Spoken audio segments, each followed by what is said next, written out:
చెప్పండి. మీ హృదయంలో దైవ సేవడికి ఒక గది ఉండాలి, మీ హృదయంలో దేవుడికి ఒక గది ఉండాలి, మీ సంఘానికి ఒక గది ఉండాలి. అంటే 3 గదులు కాదు, ఈ అన్నిటికీ కలిపి ఇలా చెప్పండి. ఎంత గది? గుడ్డి గది కట్టండి. కానీ ఆ గదిలో ఉండే ఓ 4 వస్తువుల పేరు చెప్పండి. ఒకటే ఏముండాలి?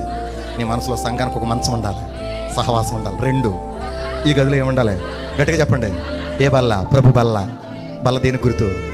సహవాసానికి గుర్తు. దేవుడి స్తోత్రం. ఈ గదిలో బల్ల ఉండాలి. 3వ మట్టి గదిలో పీట ఉండాలి. చెప్పాలి, ఏముండాలి? పీట ఉండాలి. ఈ అలా గది పండమ్మా. ఆ గదిలో 3వది అంత పీట వేయండి అమ్మా. ఏమేయండి? గట్టిగా చెప్పండి. ఏమేయండి? ఓ పీట వేయండి అమ్మా. ఎన్నో మాట? 4వ మాట చెప్పండి. గట్టిగా చెప్పాలి.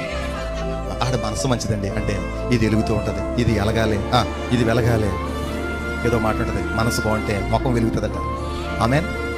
నోరు బాగుంటే ఊరు బాగుంటుందట. మనసులో తృప్తి ఉన్నప్పుడు చెప్పుకునే ముఖంగా మీ గదిలో ఆ 4 పెట్టండి. పెడతామా వేళ?